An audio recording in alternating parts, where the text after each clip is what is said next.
a couple years ago. Oh,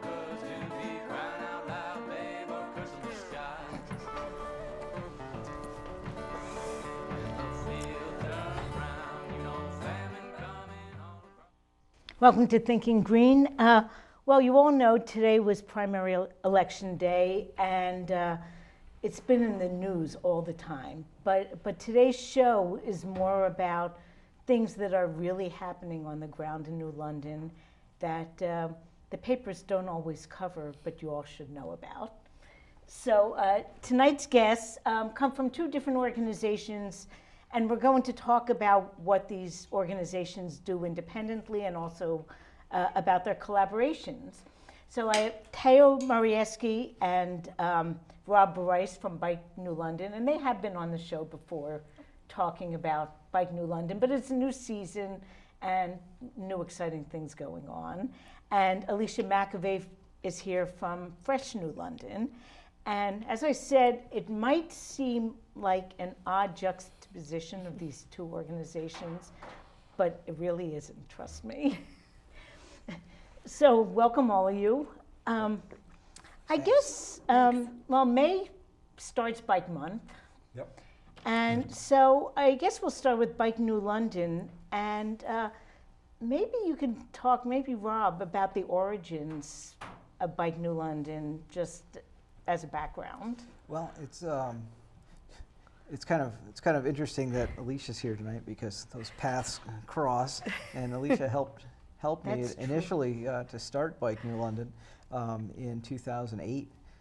We were getting together and I actually joined it from an ad in the newspaper that was Wow. looking for people who were interested in a new bicycle advocacy group in New London, and it seemed like a natural thing for me to be part of it because I kind of eat, sleep, live, and breathe bicycles. I like riding them, working on them, teaching people about them, talking about bike safety, talking about road safety, and I've done a little bit of all of those aspects, a lot of some of those aspects of,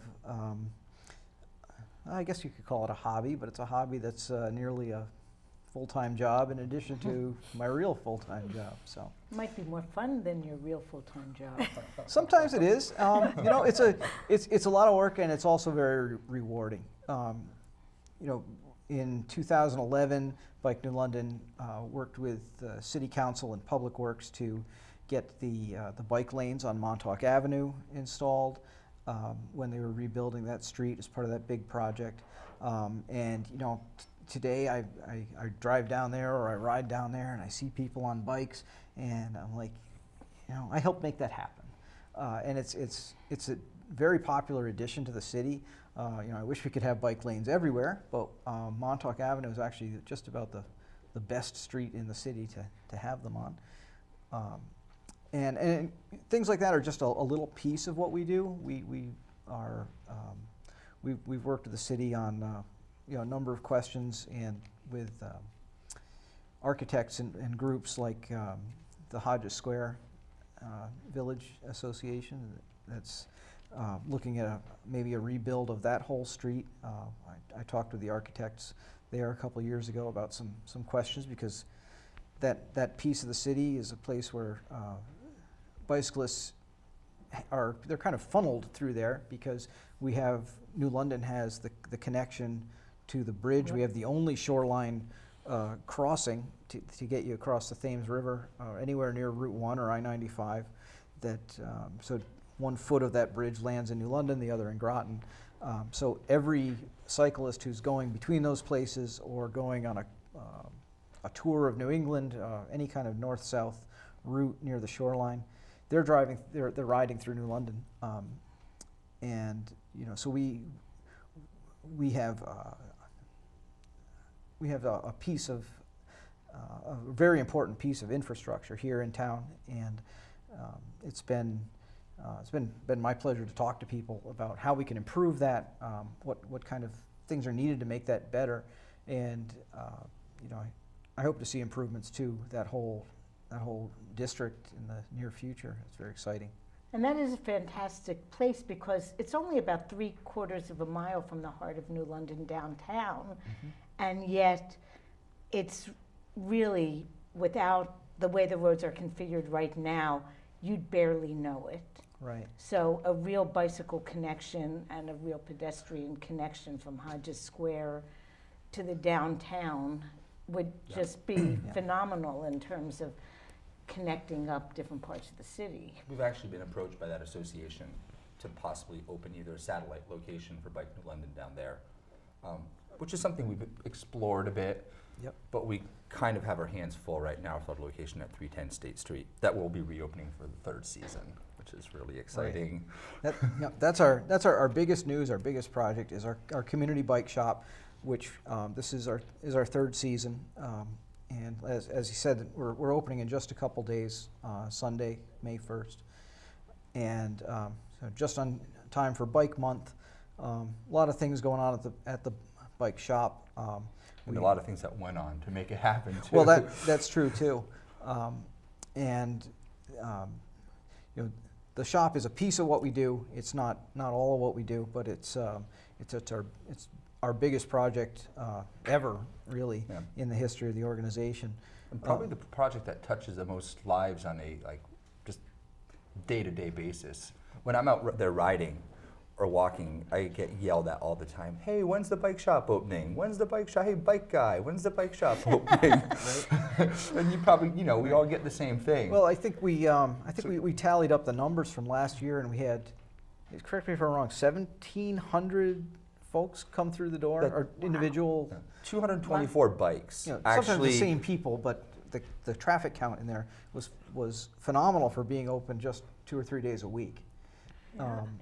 Now, didn't it start out 3 years ago as kind of a short-term pilot thing, and it just kind of took off? It started out on a whim almost. We're really lucky at our friend Felix's shop, and one of the original founders, Tom Anderson Monteroso, and I were hanging out at Felix's shop. Kids were showing up, 2 kids on one bike, 3 kids on one bike, no bikes with brakes.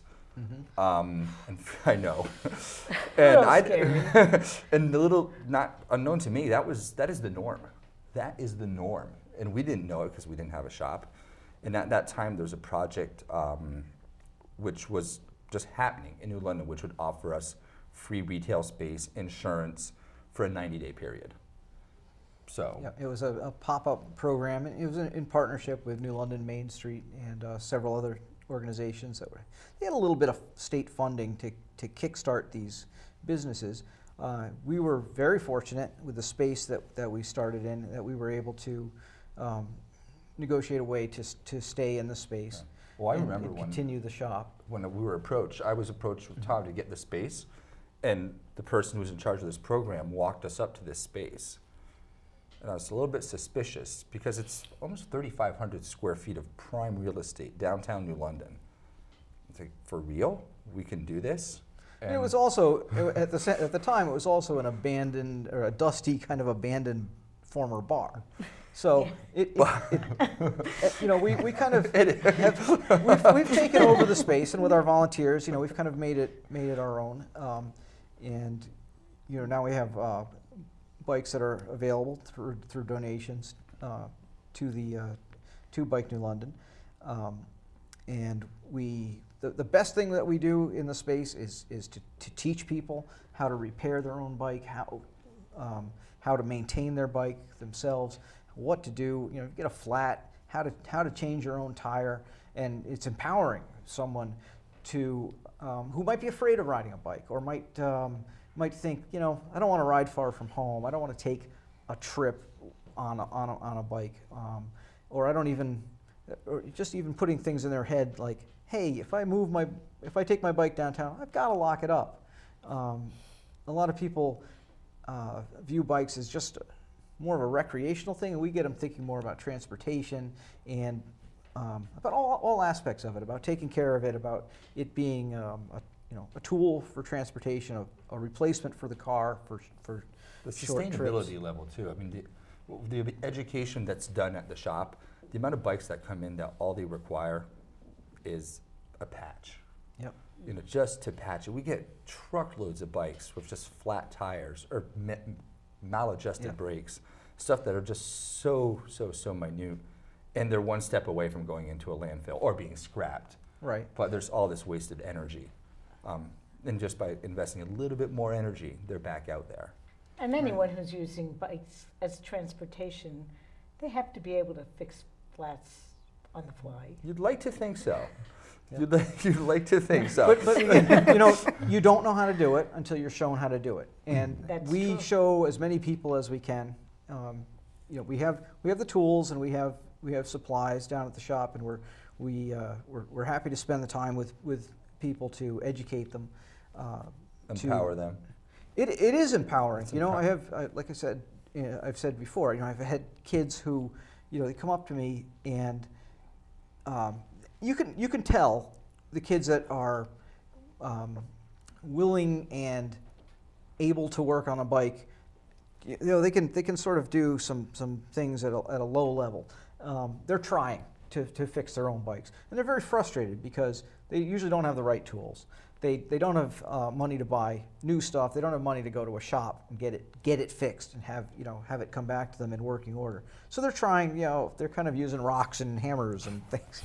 If they're lucky, you've got a pair of pliers. I'm not laughing because it's and funny. I'm not true. kidding about that. I mean, I see all aspects of So that. do you end up giving out a lot of tire irons? And well, we do. I mean, some of our kids that show a lot of promise, I have given them tools. Some of my own tools, some tool sets that we've bought at the shop. When a kid really wants to work on them, we'll help them. Oh, it's common in that practice way. if they learn and really acquire that skill, because we'll see on a pretty regular basis, one kid, two kids come in, they'll learn something. The other kid will learn something else. They'll team up together. Next thing you know, they're showing up with another bike that was in their neighbor's backyard that needs a little bit of this TLC that they now know. And then they'll fix it for their cousin, for their sister, for their niece. Mm-hmm. And that when those kids show up, of course they're going to leave with a patch kit. Of course they're going to leave with all that stuff because, we're not open 24/7, 365, and we know their needs. We see the kids riding in New London. Yep. They are riding in some case 24/7, 365. Yeah, there's a lot of kids out there who put on a lot of miles on a bike, and they tend to be rough miles. I mean, they're kids. They're playing. They're riding hard. They like to show off. They like to whatever. All the things we used to do when we were kids, jumping the bike, doing wheelies, that kind of thing. And I get it. It's fun, but it's also rough on the machinery. And we show them. You do see a change in attitude when a young guy knows how to take care of this. He doesn't want to break it next time. I mean, he'll still do his tricks or stunts or whatever, but he understands that, an hour went into properly setting up the chain in the rear wheel and getting the brakes to function, and he doesn't want to mess that up. No. And he wants to show other kids, hey, I know how to do that. That's always the fine that line. second step where the kid can. And like I said, we're happy to teach anybody any level of skills, that we know on their bikes. When it moves on from the kid being a student to being the teacher of the next kid, that is the connection, and it's. And that's the fine line that we try to navigate, because it rapidly can digress into being what I call enabled helplessness. If you do it all for them, then they'll just come back and they won't get that sense of appreciation, that sense of self-worth, and especially that knowledge to be able to do it, because once again, we're not always open. And when you do see that click, it is absolutely phenomenal. It's just it really the is. best. And they said to me, and this is the thing that, it almost like, Oh, I wish. they said, nobody ever showed me that. I wish I Well, knew that. And It's like, I'm like, wow, I grew up, I feel like in some ways, like I've always known some of these basic things because I've worked on a bike my whole life, but I grew up at my father's house. We had all kinds of tools. He had a nice garage. He had workbenches and stuff, and I could take things apart and play with them. And sometimes I got them back together. Sometimes I didn't. And each time I did, I learned something from it. And I learned what worked and what didn't work. and now I can pass those skills along. But I realize some kids, maybe the only person they have to learn from is that other kid, and that's true, but also we live in a disposable society where a lot of things are not made to be taken apart and fixed. That's where true you can reacquire something. You just dispose of it, purchase another one, and it goes into a landfill, which is very sad. Yeah. But a lot of these things that these kids do own, and thus they treat everything like that. And a bike should always be serviceable. Yeah, not always, but and we do see that's true. We do see a lot of the bikes come through that even with our best intentions can't be fixed for one reason or another, and they do make parts very cheaply. It's unbelievable to me that you can buy a brand new bike for under $100. So the components going into that are far from the best. Right. It's a challenge to ever fix any of those bikes. But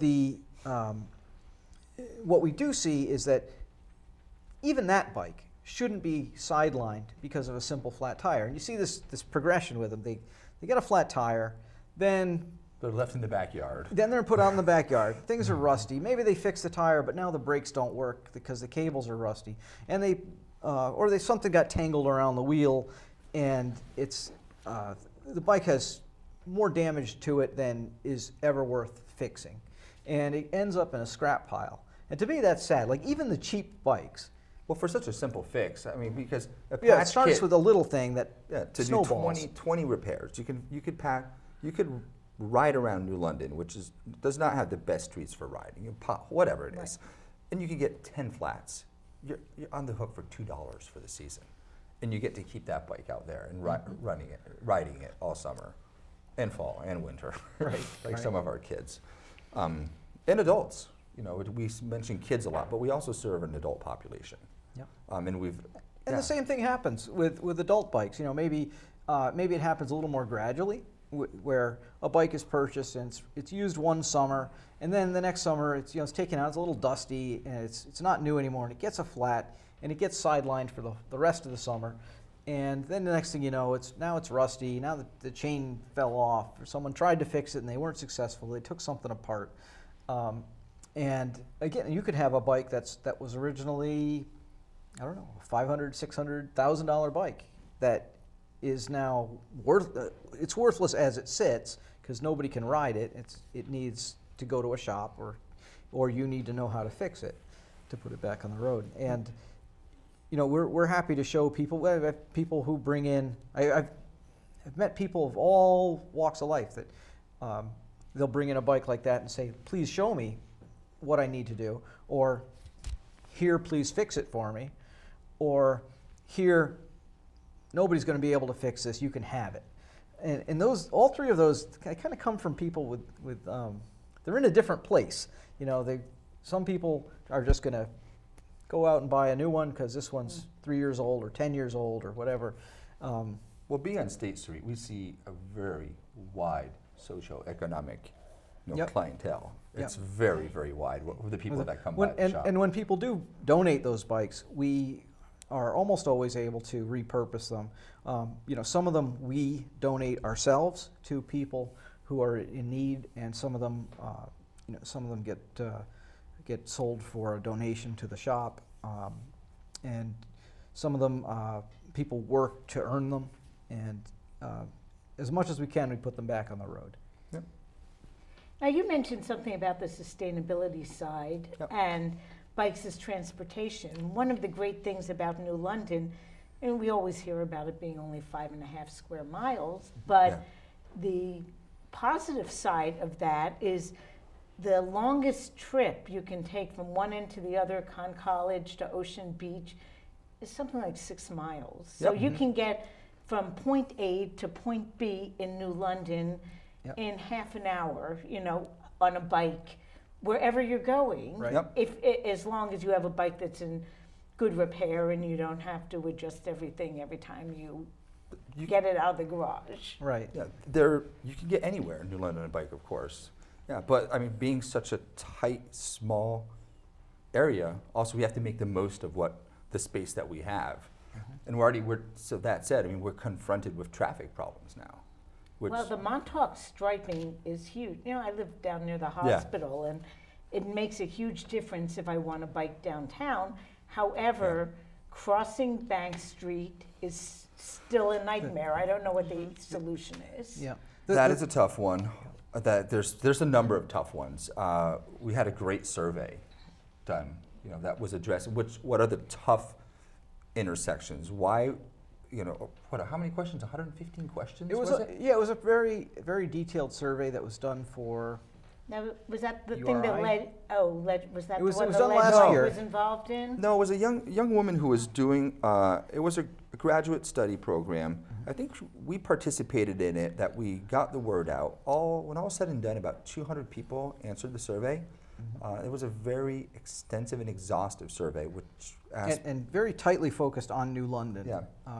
in particular, but also on the neighboring towns in New London County. But it was mostly about getting into New London. Why do you ride? What do you encounter when you ride? And there's why don't you why ride? don't you ride? What are the Yeah. challenges Yeah. you face? And what would make you ride? Right. So we have the answers to some of the problems. Some of them we don't. It's way beyond. I mean, I like riding bikes. I like fixing bikes. I am not a city planner. I do not aspire to be. Well, you know, you learn some things from. Rob, on from the other a- hand, aspires to be a little. Yeah, bit. Rob loves doing that side. I just want to ride Me bikes too. and fix bikes and ride every bikes. map is Sim City to me. But what you learn about from a survey like that, from that kind of information, is things that you learn about some things that you can never change or can't change very easily, like the bike lane on the bridge being a big example. If you want to cross the Thames River, you're stuck with the bridge. This Right. summer, we may be able to take the ferry across. That's going to be really cool. But for the rest of the world, you know, the rest of our lives, anyways, it's been going across on the But we can't on solve the bike that. lane, right? Right. So You can't there's be, you know. So but- I if when people mention that, Yeah. sometimes they're much bigger problems. Yeah. And I've taken that route 3, 4, 5 times a week for extended periods of my life. It's really not that bad. No, it's not that bad. But there are what we found from that survey and from just speaking with people is that a lot of people have, I don't want to call it a phobia, but definite reservations about riding or walking over the bridge. There's a little bit of isolation factor that you're doing this for a mile away Yeah. from any other Then thing. when you get to But- the other end in Groton, it's like, And where physically, are you? Well, I yeah. think it's- Well, that's true too. Physically, you know, it's a little bit of a climb, but any healthy cyclist should be Yeah. able to ride it. But the logistics of meeting other people along the bike path, where someone's always got to yield. It's a very narrow path, and the physical structure of the bridge, the concrete barriers, the side guardrail. You have to proceed pretty carefully Right. to go across it safely. But that's It's- life. You know, Well, it is. It's, you know, But you know, it's the only access yeah. for but bicycles. we have an access. We do have an access. There's one thing that I've encountered is once you get dropped into Hodges Square, that is something that we can actually address rather than talk about a 10, and I don't know how expensive that bridge would be to redo. It's Right. way beyond what we can talk about. But Hodges Square is something that we really could address because I think I mentioned this last year when I was the German tourist who was doing one of these cyclo tours. And we're biking, and he was going to get dropped into Hodges Square to know, welcome to New London. This is where you're. Nothing. That's it. Right. You know, it is getting better. It's much better. There's trees. There's murals, but it's still like whoa. And now where do I go? His app, GPS, whatever he's using, is telling him to go here, which is very, very dicey. And that's the stuff that we want to address, and we've been working with slowly Right. because we know it can change. But yeah, you're right. There's no when you get off the bridge there, if you're just coming into New London from that route, there's not really a clear path to the new resident or new No, visiting there isn't. tourist to how to get to downtown or even Even that though there it is really a downtown. isn't far, but You're No. if you no, take you're like not far. Williams to Huntington, it's fairly direct, Yep. but So you're going through a wasteland. Exactly. Yeah. That piece of the city, and you know as well as anybody, Yeah. the highway cut off and isolated that whole neighborhood, and getting across that is kind of forbidding. I mean, you end up Yeah. in these areas where there's just concrete and There's no real clear way to go there to get to the center of town or to get to Ocean Beach. I mean, there is signage, but for everything is geared towards the automobile in that part of town, and you know, you have sometimes some high-speed traffic that you have to contend with. But it's a corridor that's going to be, it's called upon becoming very, very busy, even more so with the museum coming in. We're going to have the Coast Guard Academy. We have Conn College. These are two prime bike clientele possibly going down to the museum. We're looking at probably getting some federal money in. This is something we can change. So the advocacy and side. the Hodges Square group is working on doing some kind of mural or light display or something under the William Street overpass. Yeah. We're actually under, Bike New London's now under their parent organization. They're under Thames Valley Sustainable Connection. We've graduated on from Ledgelight Health District that we've grown. We got, I want to say, almost too big for Ledgelight, or at least they enabled us to get to where we needed to be. So they're our new fiduciary. And the Hodges Square Association also operates under that umbrella. So we have been in communications with them. And they're actually talking about having an artist put a light art installation sculpture, which, it's kind of exciting. So there's good, and I'm very encouraged, just strictly looking at bicycle infrastructure, just to hear that somebody's thinking about it. It is being considered. If there is any rebuild of William Street and Huntington and anywhere in that neighborhood, it'll have an eye towards bicycles and pedestrians. And there is quite a bit of width there, so really, if the lanes could be narrowed, it's not as though we're trying to put bike lanes on. There's a lot of possibilities of improvement without a whole lot of heartache or really a whole lot of expense. You know, so I'm looking forward to the next iteration. Just that street, along with so many other streets in New London, got chopped up and reconstructed, and the state did great things at the beginning, had great big plans, and as always, the funds dried up towards the end, and we're stuck with, for the last 40 years, we've been stuck with this weird configuration of roads that is really intended to only do one thing, which is to funnel cars into the city as fast as possible, and but it's hit a heck with anybody else on the road. But it has really hit a bottleneck, and we've been approached by for a bike share program by New London. They're looking at doing something, couple little spots, such as downtown. We have EB targeted. We're looking at L&M. We're looking at Conn College, and once we get people navigating those lanes, I'd like to think that there's going to be a consideration for more bike lanes. Now, Alicia, I think we're going to, because I don't want to run out of time, tell us a little bit about, what's new with Fresh. I think most of the viewers have some idea of what Fresh New London does. Sure. But there have been some changes over the last several months. Sure, yeah. So the most exciting change for us is we just hired a youth organizer. And so in the past, we've had different people run our youth program with different titles, but the title of youth organizer really implies this political education. And while we've always done that, it's really important to us to focus on that. And so Eric Carrion Rivera is our new youth organizer. He graduated from New London High School. He's from Puerto Rico, and he'd be here tonight, except he's at this amazing training in New York City for youth organizing. So we're super excited to welcome him on board. We've been doing a lot of farm to school work over the last 2 years, which is somewhat new for Fresh, and we've been working on getting school gardens going. So right now, every student in New London Public Schools has access to a school garden over the last 2 years of work with Fresh New London and New London Public Schools and Ledgelight Health District's Farm to School grant, which was really amazing. So one thing that we're super excited about this summer is to partner with Bike New London, because we hear from school gardens, they're amazing. They're these great opportunities for students to connect to the earth, to connect to their food. The CDC actually recommends school gardens as a way to reduce childhood obesity, but they're left all summer, right? And summer vacation is awful for gardening. It really is, and it's the height of the season, and everyone wants to plant tomatoes in their school garden, and they come back and they're gone, or they're just sitting there on the vine. So what we want to do is use our youth program. We do an intensive summer youth program where we do like 100 to 120 hours of food system literacy, we call it, and it's hands-on education, workshops, and volunteering in the community. And so we're going to go out and serve these school gardens. We're going to bring our young people, and they're going to actually work the gardens. They're going to weed them, they're going to water them, they're going to harvest them, and they're going to use bikes that have been donated and built with our youth from Bike New London to get around the city.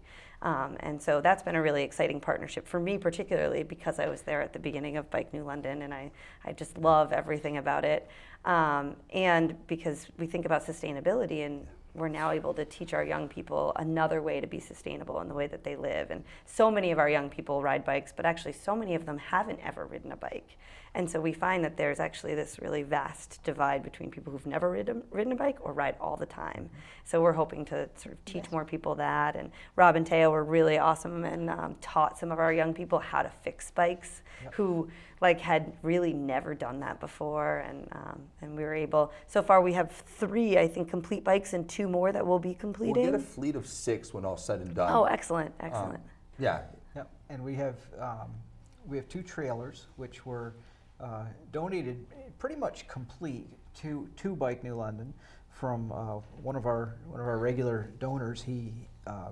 They're kind of unique handmade trailers, and they each serve a different purpose. One's kind of a box trailer, and it could also carry water or other supplies, and the other's a big flatbed, and they both hitch to a normal mountain bike type They're unique, bicycle. but they're also historic. They were used on the Peace Farm, and they're wow. Yeah, and they're repurposed. They're great because they're using wheelchair wheels, which are puncture proof. One was one was a hand truck. So everything's been recycled, repurposed. It's been tried. It's true. Yep. It's been years. One's an irrigation piece.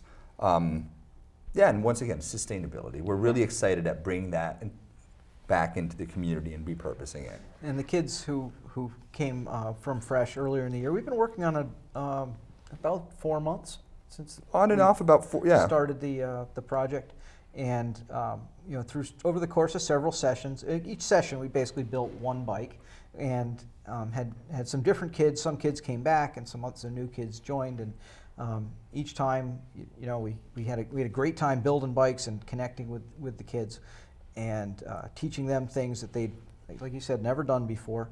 I think for most of them it was a new experience.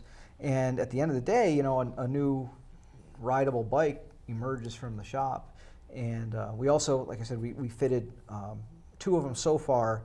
A third will be fitted with the trailer hitch assembly to tow either of the trailers to carry supplies to the gardens.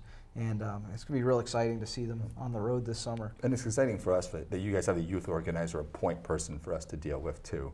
I'm really excited having that and transmitting the knowledge to that person so that they can start transmitting knowledge down to the kids. That's really exciting. Congratulations. Thanks. Yeah, I'm really excited about it. So how is that going to work? You said you're going to have 6 bikes, and how many community gardens are there at the schools? There are 5 gardens. There's 6 schools, and the middle school's using the Williams and Mercer Street Community Garden as their school garden. So we'll probably go once or twice a week. We're working with the Food Corps member through the Food Service Department at New London Public Schools, and that's actually through Farm to School where most of their gardens are rooting, so that they can connect the cafeteria to the school garden. And so they'll actually tell us what they'd like to see. There's garden coordinators that have sort of taken the lead in each school, and they'll give us a list of things that they want to see happen. We'll go once or twice. We'll probably spend 1 work day each week there, and then one other time to stop by and water. And so we'll kind of geographically map it out. And we do have a young leader, a high school student, who's been working with us for the last year and a half, and he bikes everywhere all over New London. So this is actually so perfect for him, and he'll lead our bike crew.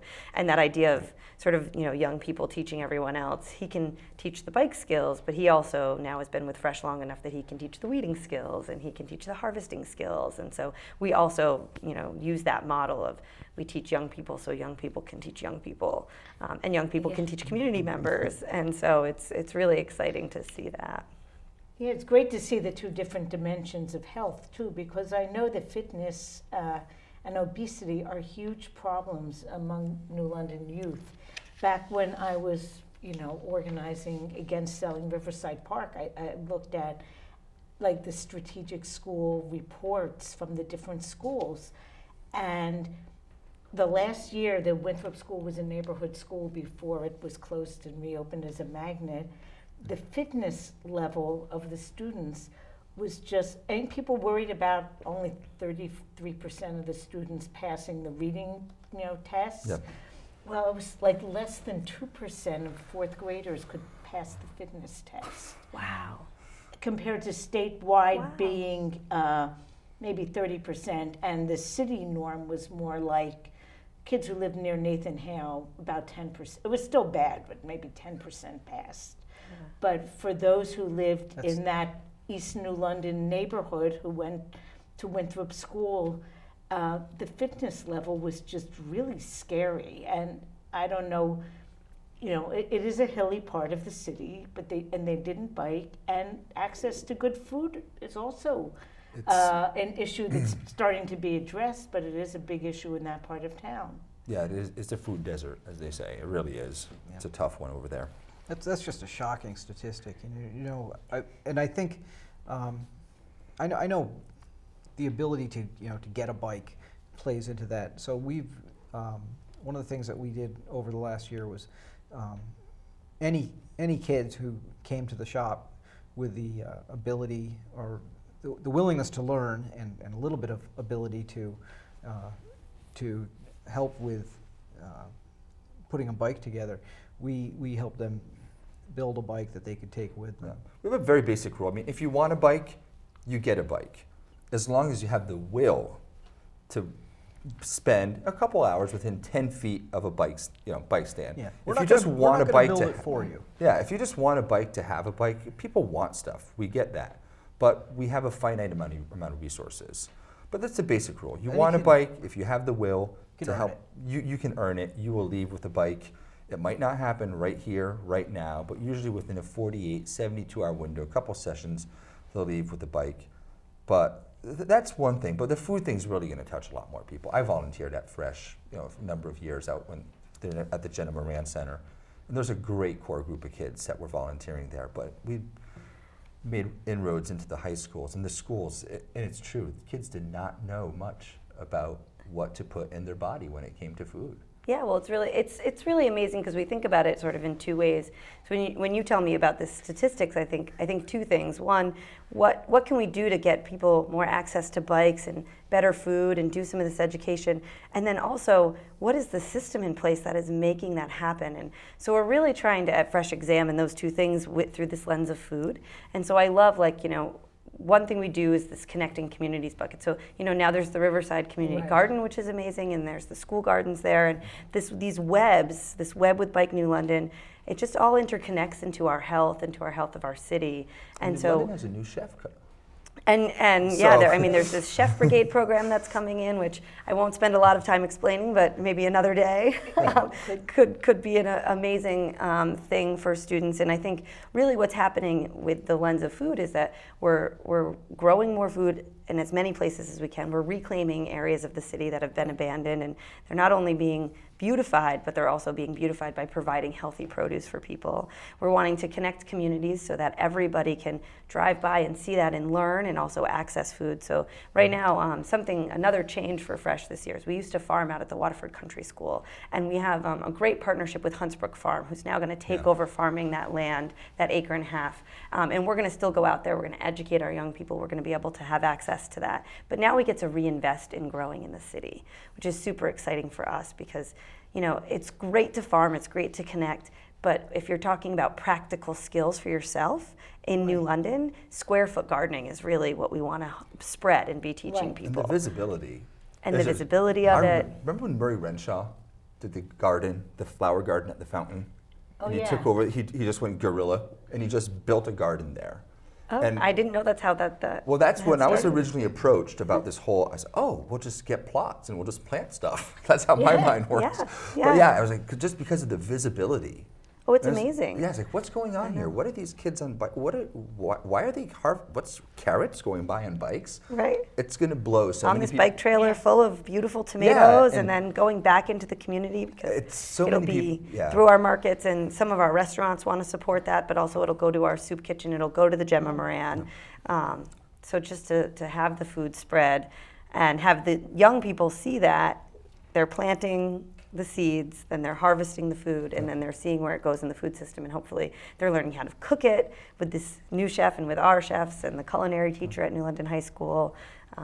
It's reasonable to assume you guys will see the same thing that we've seen at the bike shop when whatever his name is, little Timmy, shows up with a bike. And he didn't have a bike before, and his friend asks, "Where did this bike come from? What's going on here?" And then he finds out that they can actually work and earn something, because some of your kids will get a compensation, correct? Oh yeah, so we work with New London Youth Affairs for summer youth employment, and we also do a stipended leadership development program. Yeah. So yeah, and we do we've had a youth program in some component for 12 years, and our outreach is mostly because people have great experience and they learn leadership skills, and they go and use them right away by saying, "Hey, come join our program. Hey, come join our program. Hey, come join our program."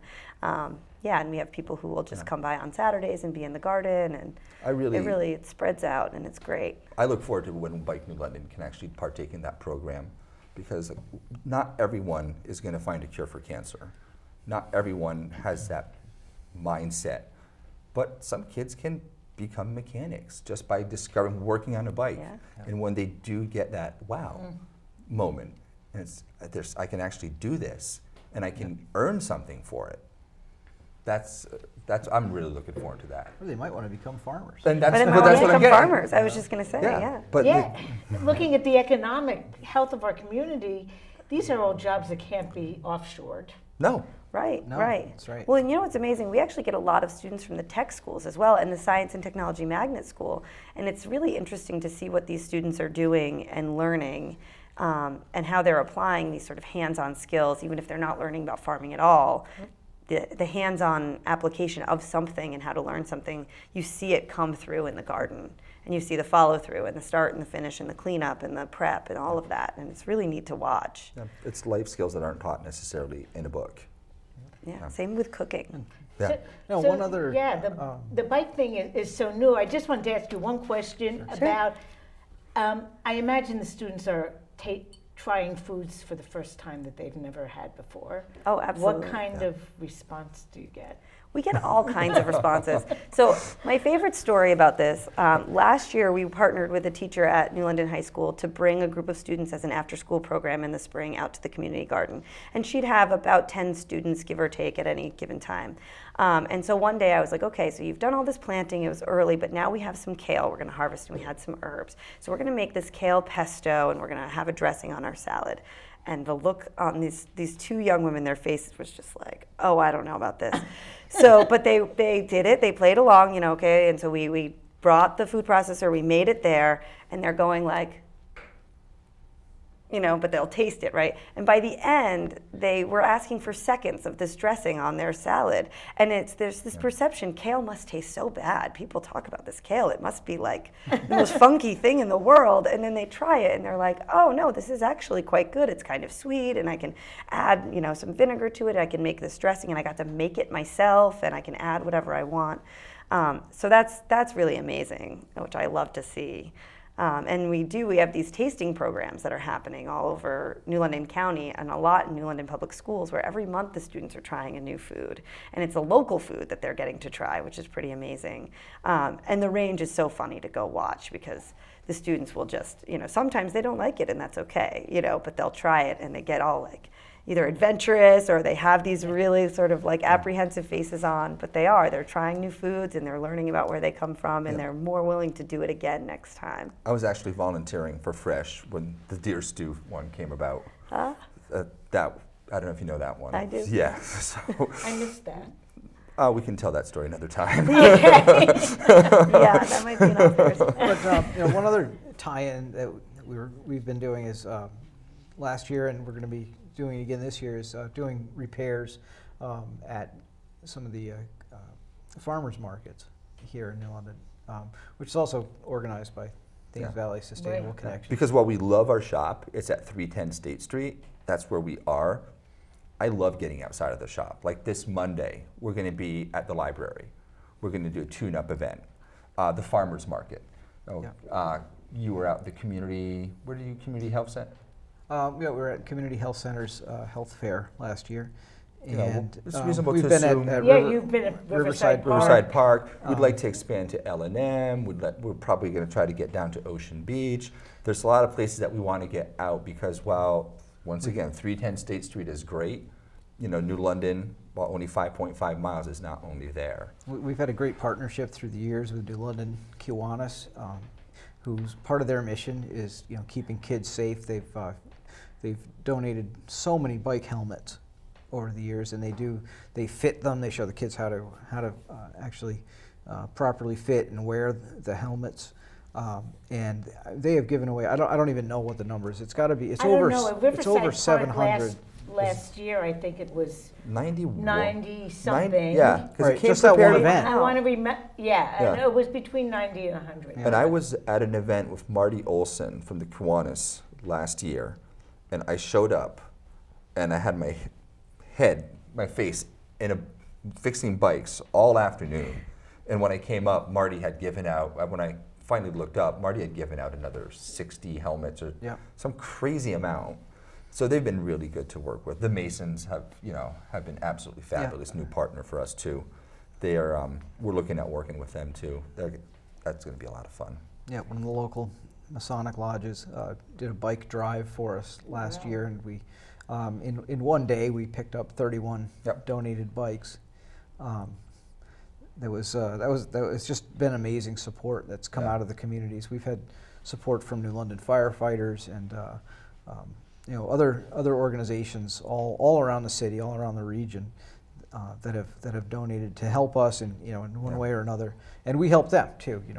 If we've worked with other agencies to say to provide a bike for people who are getting back into society and getting to a first job, maybe the first job that they've had in years, or maybe or for some people the reality of getting over substance abuse or coming back from incarceration. They need a bike. You need to be able to get out there and get to work, and we've helped so many of those people over the last year.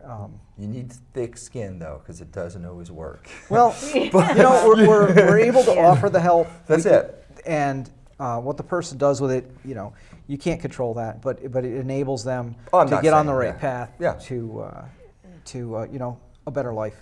Yep. And that's a huge connection. Now we're down to our last 4 minutes. Yeah. So maybe you for Bike New London, you for Fresh can let people know what's coming up and how people can get involved or be supportive. Well, Friday and Sunday, Rob at the shop. So Want to talk about that? Yeah, this Friday we'll be having a volunteer orientation at the shop for anyone who would like to donate some time to help make Bike New London successful this year. The orientation will be just to go over what we expect of volunteers and what they can expect of us for the coming season. We'll be open from May 1st through October 31st. And that's Sunday. Sundays are opening. Sunday the shop is open. That's the other big. Go check on Facebook. Our schedule will be there, and we're kicking it off in grand. This is actually our opening off or kicking off. So May 1st is like May 1st we open with Bike Month, and then we're going to be out there in the community right after May 2nd. One day after to the day after, we'll be at the library from 3:30 to 6. Charlie from the Hive Skate Shop has agreed to be there to do some skateboard tune-ups. We'll be doing some minor bike tune-ups. Do not show up with bike parts in a box and think you're leaving with a rideable bike. But we'll be happy to teach some basic skills. Make sure your bike's just okay. brakes. And Give 2 thumbs up or 2 thumbs down. Yeah. Adjustments, safety checks, and tire repairs. And then after that, just go on Facebook, look us up. Our calendar's there. I'm very oh yeah, maybe we can hold that up. Yeah, because we're having, Bike to Work Day on May 20th, but it blows up from here on forward. Okay, and the shop is at 310 State State Street. Street, right That's on the top of State Street across Yeah, from we're one the block, Guard we're one Gallery. building, 1 or 2 buildings, yeah, crossing the Guard, right next to the Public Library of New London. And find us on Facebook, Bike New London. Okay, Alicia, what's going Okay, on so with for us, Fresh? right now we have Saturday volunteer days. Come get your hands dirty. Check out the community garden at the corner of Mercer and Williams. While you're there, you will see all of these beautiful small plants, peppers, eggplants, cucumbers growing, because on May 21st, after we participate in Bike to Work Day, we'll have our second plant sale of the year. We do a large plant sale every May, and it's our big annual sale. We'll have lots and lots of things available for folks, and those plants are grown by Fresh Youth, grown by New London High School students, and community members who come out. So you can find more information on our Facebook page and freshnewlondon.org. Wow, that was quick. I Thank figured you. I had to be quick, so. It did have to be quick because we're down to our very last minute.